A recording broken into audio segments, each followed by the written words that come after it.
কি ভাবছেন হট করে পুরী চলে গেলাম নাকি? না না, এটা দীঘাতেই আছি আমরা এখনও। আর দীঘায় জগন্নাথ মন্দির নির্মাণ করা হচ্ছে যেখানটায়, ঠিক সেখানকার একটা ছোট ভিডিও আপনাদের দেখালাম। আর পুরো জিনিসটা জানতে হলে পুরো ব্লগটা দেখুন। ভালো লাগলে অবশ্যই লাইক এন্ড সাবস্ক্রাইব করবেন। এছাড়াও থাকছে এই ব্লগটায় দ্য পিকুজিন হোটেলে আমরা যে ছিলাম সেখানে কি ভালো খাবার পেয়েছি, শুধু ভালো না, কি সুস্বাদু খাবার পেয়েছি।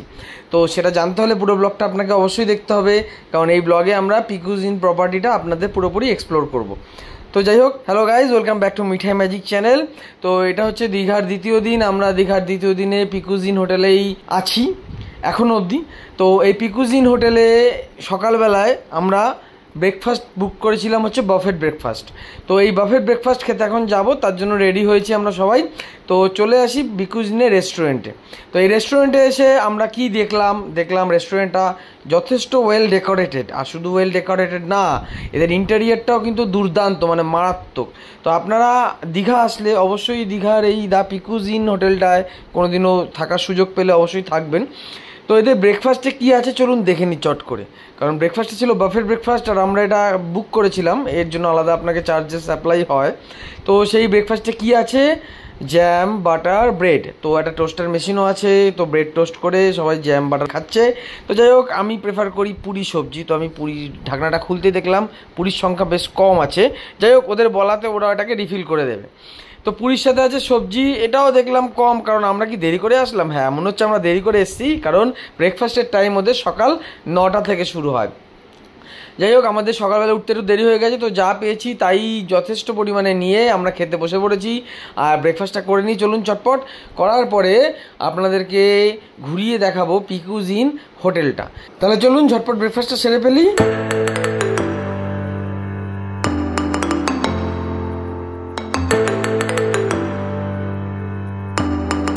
আমাদের ব্রেকফাস্ট খাওয়া হয়ে গেছে। ব্রেকফাস্টটা খুব হেভি না হলেও পেট কিন্তু যথেষ্ট ভরে গেছে।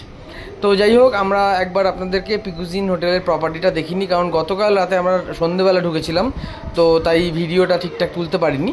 তো এখন সকালবেলা দিনের বেলা একবার হোটেলটা আপনাদের চট করে ঘুরিয়ে দিই। তো দেখুন, এটা হচ্ছে হোটেলের এন্ট্রি গেট দিয়ে ঢুকতেই সামনে যে রিসেপশন, সেই জায়গাটা। এখানে দুটো সোফা সেট আছে আর বসার জন্য চেয়ার আছে। আর বাইরের এবং ভেতরের ইন্টেরিয়ার কিন্তু দুর্দান্ত, মানে ইন্টেরিয়ার নিয়ে কোনো কথা হবে না। তো এখানে বসার চেয়ার আছে, চেয়ারগুলো বেশ সুন্দর, তাই না? চেকিং বা চেক আউটের সময় যদি আপনাদের ওয়েট করতে হয় কখনো রিসেপশনে, তো আপনারা এখানে বসে ওয়েট করতে পারবেন। তো যাই হোক, আমার তো চেয়ারগুলো বেশ সুন্দরই লেগেছে, আর ভেতরের ইন্টেরিয়ারটাও বেশ দারুণ লেগেছে। তো চলুন একবার বাইরেটা আপনাদের ঘুরিয়ে দিই। হোটেলের বাইরেটা কিন্তু আর 5টা হোটেলের মতনই বেশ সুন্দর। আর দেখতে পাচ্ছেন বড় বড় করে লেখা দ্য পিকুজিন। হ্যাঁ, তো আমরা এই দ্য পিকুজিনেই ছিলাম। আর এর পাশেও কিন্তু বেশ বড় বড় কতগুলো হোটেল নতুন হয়েছে। তো আমি আগেই বলেছি, দীঘা যেটা আগে ছিল একরকম, এখন অন্য রকম হয়ে গেছে পুরো। 6-7 বছরের দীঘা কিন্তু পুরোপুরি চেঞ্জ। এত হোটেল হয়ে গেছে, এত হোটেল, তো 4-5টা আপনি যদি 6-7 বছর আগে আসেন তাহলে এসে এই দীঘাকে চিনতে পারবেন না। তো যাই হোক, আমরা এখন এই পিকুজিনের পেছনটায় এসছি, আর পেছনটাতে এদের একটা সুইমিং পুল আছে। আর এই পুলটা যেরকম বড়দের জন্য আছে, একটা কিডস পুলও আছে তার পাশে। তো আমরা এই পুলটাতে নামবো, কিন্তু আগে প্ল্যান আছে আমরা আজকে একটু সমুদ্রে একটু ঘুরে আসব সকালবেলা। হ্যাঁ, তো স্নান করবো কি না জানি না, বাট একটু ঘুরে আসবো। তো যাই হোক, এখানে এই পুলের পেছনেই এদের আরেকটা প্রপার্টি আছে, যেটা হচ্ছে দ্য পিকুস প্যারাডাইজ। চলুন একবার চট করে সেটা দেখে নিই, ঠিক আছে? তো এইটা হলো সেই দ্য পিকুস প্যারাডাইজ। এটা হচ্ছে নতুন প্রপার্টি পিকুজিনেরই, কিন্তু এটা হচ্ছে পিকুজিনের পেছন দিকে। তো আপনারা যখন দীঘাতে আসবেন, সেখানে আপনাকে জিজ্ঞেস করবে যে আপনারা পিকুজিনে যাবেন না পিকুস প্যারাডাইসে যাবেন। তো ডিপেন্ড করছে আপনারা যেখানে বুক করবেন সেই জায়গাটা বলবেন, টোটোওয়ালারা আপনাকে সেই হোটেলে নামিয়ে দেবে। যেটা দেখতে পাচ্ছি, ব্যানকোয়েট আর সুইমিং পুলের সাথে সাথে জাকুজিও আছে এই পিকুস প্যারাডাইসে। তাহলে আর দেরি কেন, চলে আসুন ঝটপট পিকুজিন বা পিকুস প্যারাডাইস বুক করে দীঘাটা ঘুরে নিন।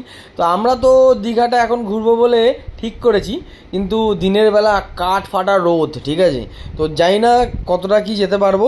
তো চলুন একবার ঝটপট 4-5টা ঘুরে দেখে নিয়ে দীঘা বিচে যাব এখন, গিয়ে আপনাদেরকে দেখাবো যে সেখানের অবস্থাটা কীরকম, ঠিক আছে? তো চলুন যাওয়া যাক।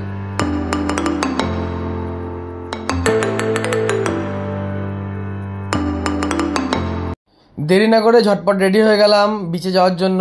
নিউ দীঘা বিচেই যাব, আর স্নান করার কোনো ইচ্ছা নেই এখন, এই যা রোদের তেজ দেখতে পাচ্ছেন। তো এসে প্ল্যান করেছি আমরা সুইমিং পুলে স্নানটা করবো। তাহলে আর দেরি না করে চলুন ঝটপট চলে যাই নিউ দীঘা সি বিচে। একটা টোটো নিয়ে নিয়েছি আমরা হোটেল থেকে নিউ দীঘা বিচে যাব বলে। হ্যাঁ, 50 টাকা ভাড়া নিয়েছে। তো বেশি দূর না, খুব কাছাকাছি হোটেল থেকে এই নিউ দীঘা সি বিচটা। তো আমরা টোটো করে আসলাম সকালবেলা যেহেতু। আর এইখানে কিন্তু অনেক দোকান হয়েছে চারপাশে, দেখতে পাচ্ছেন তো। আর একটা হোটেলও আছে এখানে, নাম দা পিকুজ। নামে কিন্তু গোলালে চলবে না। দা পিকুজ ইনে থাকতে চান তাহলে আপনাকে দা পিকুজ ইনের জন্যই বুক করতে হবে। নিউ দীঘা সি বিচে পৌঁছালাম।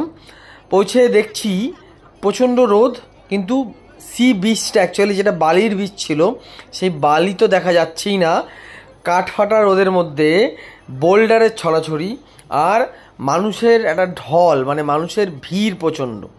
তো যাই হোক, আমরা ওই আস্তে আস্তে বোল্ডারের ওপর দিয়ে পায়ে হেঁটে হেঁটে বিচ মানে বালি অবধি পৌঁছানোর চেষ্টা করলাম। করাতে যেটা অসুবিধা হলো সেটা হচ্ছে হোঁচট খাওয়ার কিন্তু প্রবল চান্স আছে। হ্যাঁ, বাচ্চা থেকে বয়স্কদের খুব অসুবিধা এই বোল্ডারের জন্য। জানি না এই বোল্ডার কেন দিয়ে রাখা হয়েছে, এর আগে এরম বোল্ডার আমি দেখিনি। এর আগে বালির বিচ থাকতো, আমরা স্নান করতাম দীঘাতে এসে, কিন্তু এবারে কিন্তু খুব অসুবিধা আমরা ফেস করেছি। যেহেতু বালির বিচটা আমরা পাইনি, তাই এই বোল্ডারের ওপর দিয়ে গিয়ে যতটা সম্ভব গেছি। আর সমুদ্রে এসেছি তো, তাই একটু পায়ে জল লাগাবো না? তো ঠিক আছে, পায়ে জল লাগালাম। লাগিয়ে আমরা একটু এখানে মিঠাই খেলাধুলা করলো দীঘা বিচটার মধ্যেই। আর খেলাধুলা করার পরে আমরা আবার ফিরে গেলাম হোটেলে। কিন্তু হ্যাঁ, হোটেলে যাওয়ার পথে খুব গরম ছিল। আর সেখানে আমরা কি করলাম, সেখানে একটু ডাবের জল খেয়ে নিলাম। হ্যাঁ, যাওয়ার পথে পেলাম কিছু লোক ডাব নিয়ে বসে আছে। তো আমাদের পছন্দ মতন জায়গায় যেখানে একটু ফাঁকা দেখলাম সেখানে কিছু ডাব খেয়ে নিলাম। ডাব খেয়ে শরীরটা ঠান্ডা হলো বটে, কিন্তু যা গরম তাতে কিন্তু ডাবেও এই টেস্টটা মিটবে না। ঠিক আছে, তো যাই হোক, দেরি না করে ঝটপট ডাবের সুসুর করে টান দিয়ে চলে গেলাম আমরা হোটেলে আবার। তো চলুন হোটেলে গিয়ে আমরা কি করছি এবার আপনাদের দেখিয়ে দিই। হ্যাঁ, দেখতে থাকুন, ফলো করতে থাকুন মিঠাই ম্যাজিক চ্যানেল। ভালো লাগলে অবশ্যই লাইক আর সাবস্ক্রাইব করবেন। হ্যাঁ, হোটেলে আমরা পৌঁছে গেছি। পৌঁছে গিয়ে দেখতে পাচ্ছি মিঠাই তো তার সুইমিং স্যুট পরে রেডি হয়ে গেছে। রেডি হয়ে এখন সুইমিং পুলে নামবে, খুব আনন্দে আছে। আর আমরাও নামবো, আমরাও খুব মজা করবো এই পুলে। তো দেখে নিন কি কি করলাম এই পুলের মধ্যে। ভালো লাগলে অবশ্যই লাইক আর সাবস্ক্রাইব করবেন, আর শেয়ার করতে অবশ্যই ভুলবেন না, কারণ এই দীঘা ব্লগটা শেয়ার করলে অনেকে বুঝতে পারবে যে দীঘাতে আজকের দিনে কি অবস্থা। মানে আগে যে দীঘাটা ছিল আর এখনকার দীঘার যে চেঞ্জ, কোনটা ভালো হয়েছে কোনটা খারাপ হয়েছে, পুরো জিনিসটাই কিন্তু আপনারা এই ব্লগটা দেখলে বুঝতে পারবেন। তো যাই হোক, আর দেরি না করে চলুন ঝটপট লাইক শেয়ার অ্যান্ড সাবস্ক্রাইব করে দিন। কমেন্ট করতে ভুলবেন না কিন্তু। আমরা একটু পুলে স্নান করে নিই, এরপরে দেখাবো স্নানের পরে যে আমরা কি কি খেলাম, লাঞ্চে আমরা এখানে কি কি পেলাম, বিকালে কোথায় গেলাম, আর জগন্নাথ মন্দিরের নির্মাণ কাজটা ঠিক কোন জায়গায় হচ্ছে। দেখতে থাকুন, পুরো ব্লগটা উঠে গেলে চলবে না কিন্তু।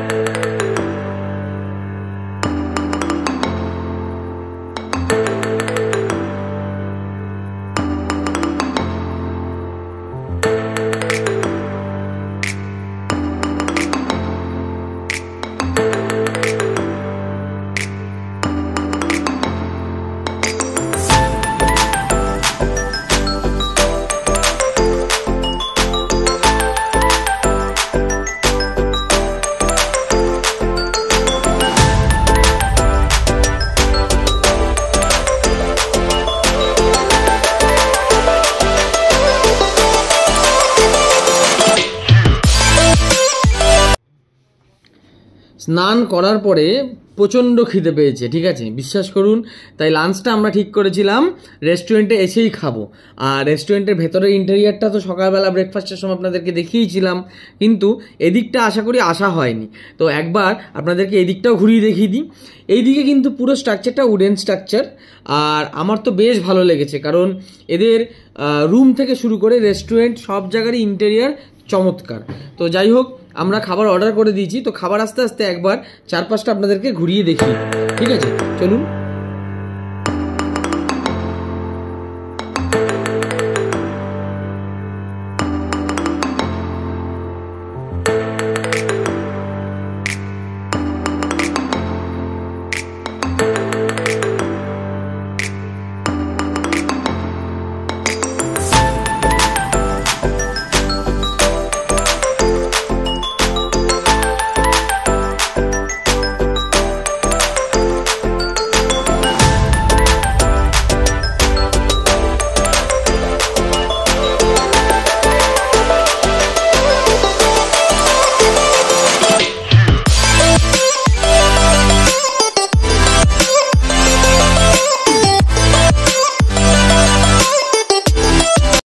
ট্যান ট্যান, খাবার চলে এসছে।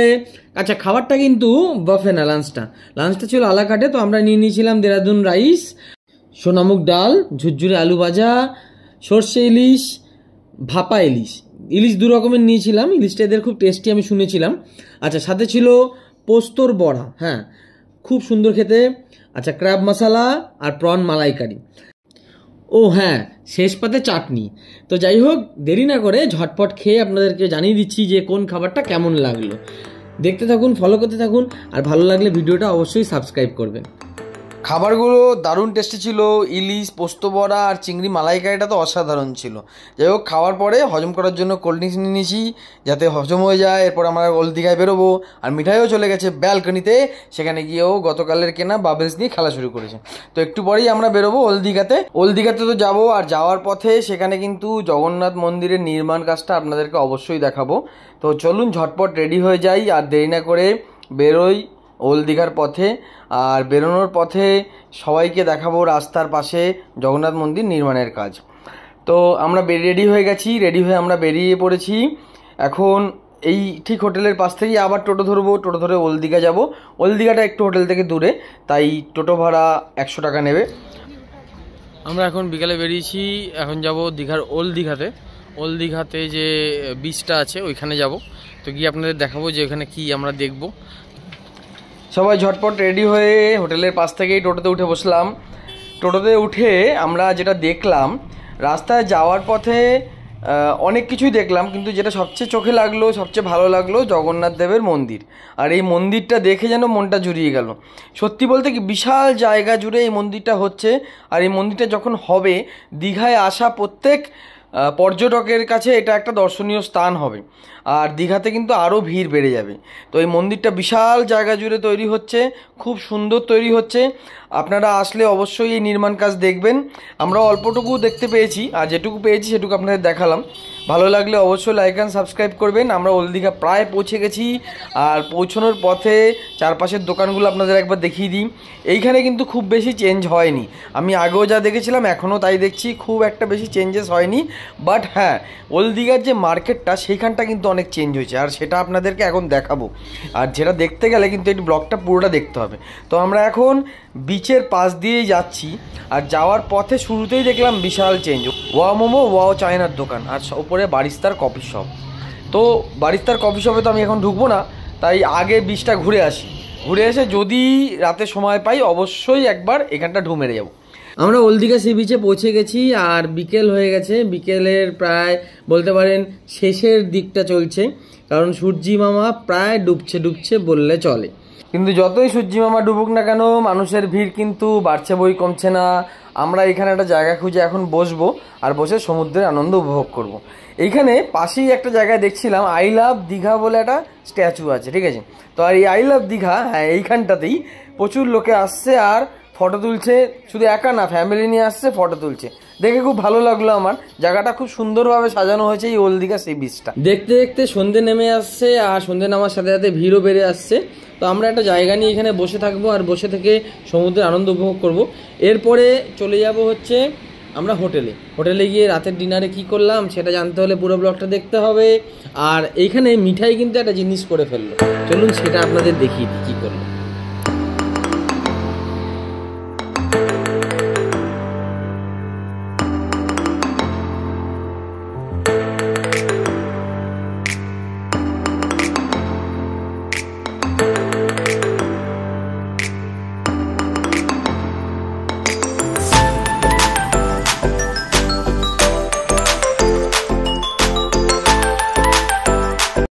এই ঘোড়া ছুটেছে টকবক, ঘোড়া দেখেছে কি ঘোড়ার পিঠে উঠেছে। তো এই ঘোড়া আর গাড়ি, এই দুটো জিনিস দেখলে ও এর মধ্যে উঠবেই। তো যাই হোক, ঘোড়াটা কিছুক্ষণ চড়ে নি। তো এরপরে আমরা হোটেলে চলে যাব। চলে গিয়ে আপনাদেরকে দেখিয়ে দিই রাতের ডিনারে কি আছে। তো দেখতে থাকুন, ফলো করতে থাকুন মিঠা ম্যাজিক চ্যানেল। ভালো লাগলে অবশ্যই লাইক আর সাবস্ক্রাইব করবেন। আর রাতের ডিনারে কিন্তু একটা সুন্দর জিনিস আছে, যেটা মিস করলে চলবে না। তো চলুন দেখা যাক।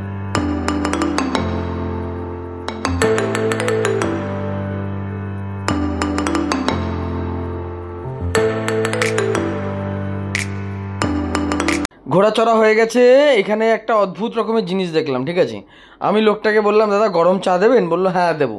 তাই আমি বুঝতে পারিনি গরম চা কী করে করবে, কারণ চা তো বানানো থাকবে হয়তো, কারণ এখানে তো গ্যাস ওভেন কিছুই নেই। তো এই যে টিনের ডিব্বাটা, এর মধ্যে একটা স্টোভ রাখা আছে, হ্যাঁ, এই স্টোভের মধ্যে উনি চা বানাচ্ছেন। তো এরকম প্রত্যেকেই যারা চা বিক্রি করছেন তারা এরকম টিনের ডিব্বার মধ্যে স্টোভ নিয়ে ঘুরছেন। সেই স্টোভের মধ্যে জ্বালানি আছে, আর সেটা দিয়ে ওনারা চা বানিয়ে সবাইকে খাওয়াচ্ছেন।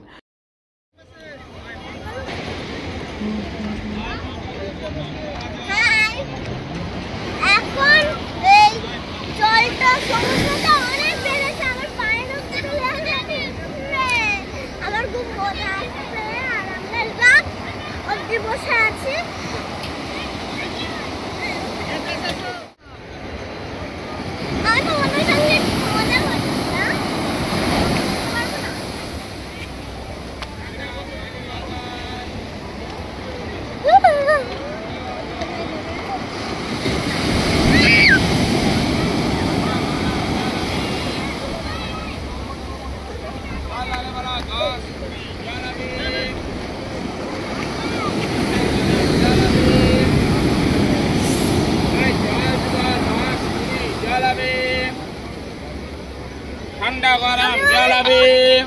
সময় যেন সুন্দরভাবে কেটে গেল এই দীঘার সি বিচে বসে। আর এরপরে আমরা বেরিয়ে যাব, এখন হোটেলের দিকেই যাচ্ছি। তো যাওয়ার পথে দেখলাম মাছের দোকান, হ্যাঁ, তো মাছ বিক্রি হচ্ছে। এটা দীঘার খুব পপুলার জিনিস, তো যারা দীঘাতে এসেছেন তারা সবাই দেখেছেন, তো আমরাও দেখলাম। কিছু খাইনি অবশ্য এখান থেকে, কিন্তু দেখে গেলাম, দেখে ভালো লাগলো। বিভিন্ন ধরনের মাছ বিক্রি করছেন, তো যাই হোক খুব ভালো লাগলো। কিন্তু ফেরার পথে একটু ফুচকা খেয়ে নিলাম, ঠিক আছে। হ্যাঁ, ফুচকাটা আমাদের কলকাতাতেও পাওয়া যায়, কিন্তু যেখানেই দেখবো সেখানেই মনে হয় একটু যেন খাই। তো ফেরার পথে আমরা সবাই একটু ফুচকা খেয়ে নিলাম। মিঠাই দেখলো, মিঠাই খেলো না, কিন্তু আমি আর মিঠাইয়ের মাম্মা একটু খেয়ে নিলাম ফুচকা। হোটেলে ফিরে রাতের ডিনারটা রেস্টুরেন্টই করে নিলাম। সেখানে পেলাম গরম গরম ইলিশ মাছ ভাজা। যেহেতু দুপুরে ইলিশ মাছটা খুব ভালো ছিল, তাই ইলিশ মাছ ভাজা নিলাম। আর কাতলা কালিয়া, আলু পোস্ত, দেরাদুন রাইস, সাথে ছিল সোনামুগের ডাল আর ঝুরঝুরে আলু ভাজা। তো এর সাথে আজকের ব্লগটা এখানেই শেষ করছি। সাথে থাকলো অনেক ভালোবাসা আপনাদের জন্য। আমরা মিঠাই ম্যাজিক চ্যানেল আজকে 300 সাবস্ক্রাইবার অতিক্রম করেছে আপনাদের ভালোবাসা আর আশীর্বাদে। তো আশা করব আগামী দিনগুলো আপনারা এভাবেই আমাদের পাশে থাকবেন, সাথে থাকবেন, ফলো করবেন আর সাবস্ক্রাইব করবেন। লাইক করতে অবশ্যই ভুলবেন না। দেখা হচ্ছে নেক্সট ব্লগে মিঠাই ম্যাজিকের সাথে।